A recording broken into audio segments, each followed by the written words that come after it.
Towson 0-2 after a disappointing loss to Mount St. Mary's. Yeah, these teams are completely different, as you mentioned. Cornell first, we'll start with them. Not surprising that they beat Albany. This is a Final Four caliber team led by Jeff Teat. We're going to talk about him in a minute. They've got all the tools to make a run at a national championship. On the other side for Towson, not so surprising that they lost to Johns Hopkins, but we're really surprised that they lost to the Mount. It's a team coming in 0-2, but this is a very good team, but they need to figure it out quickly.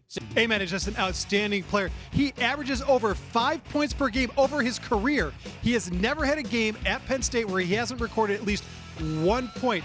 He is one of the best in the business, bar none.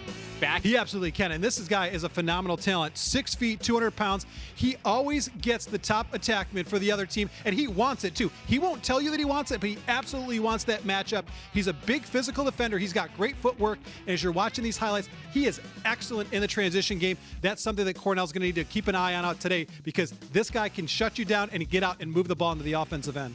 He gets the start for the second straight week.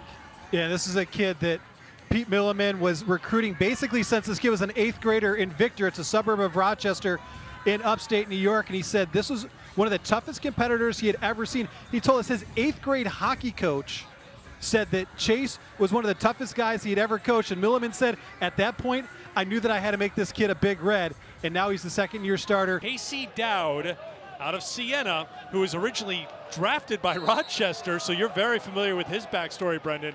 He's in the circle to start here for the Florida Launch. Yeah, he's one of those guys. He came out of Siena. Tim Sudan, when he was the coach back in Rochester, he identified Casey Dowd as one of those small, stocky guys that he was looking for, gave him an opportunity. He was on the practice squad, suited up for a couple games, but then a guy by the name of Drew Simino that he's going up against tonight emerged as their #1 guy, and it left Casey Dowd expendable. He was on the practice squad with Boston earlier this year. That's where Florida got him. Now he's getting his opportunity. This is an Atlanta defense that played really well last week, but Dallas, we mentioned the high-powered offense, and it's led by Jordan Wolf.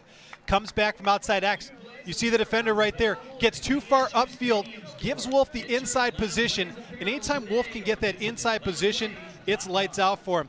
Burns was playing good defense, but just when he took that step, one too many upfield, that gives Wolf the opening and the diving goal. To pull within 4, it's now 6 of 7. Watch O'Keefe.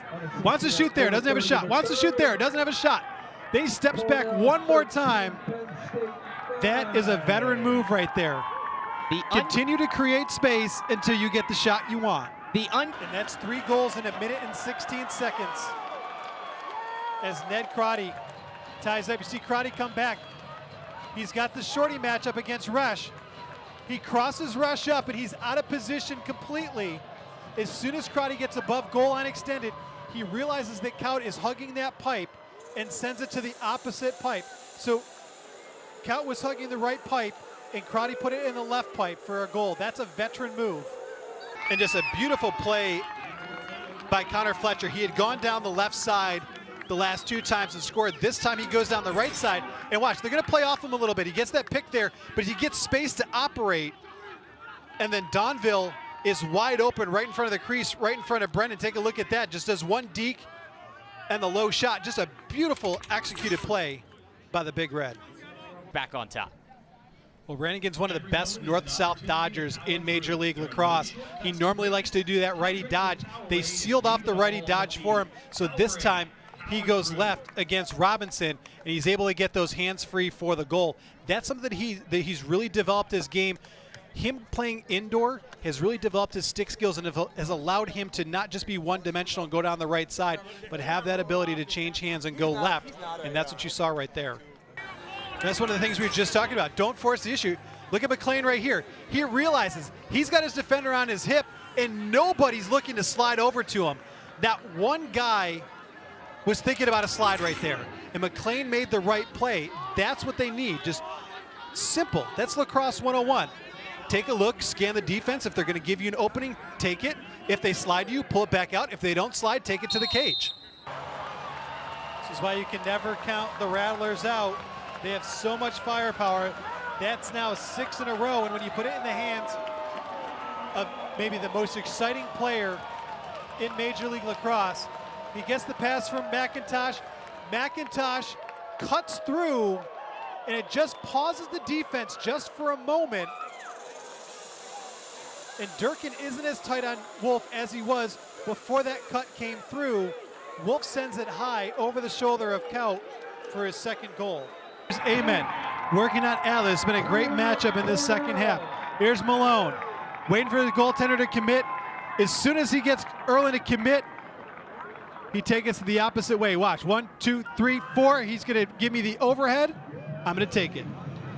Speaking of Ned Crotty that we just talked about right there, about his veteran presence and what he brings to the table here. Look at this speed here. This is a guy that's in his 30s, is able to stop on a dime on a rookie, and able to whip that in. You see he's coming down right side, spins, allows him to get his hands free and right between the legs of Madelon.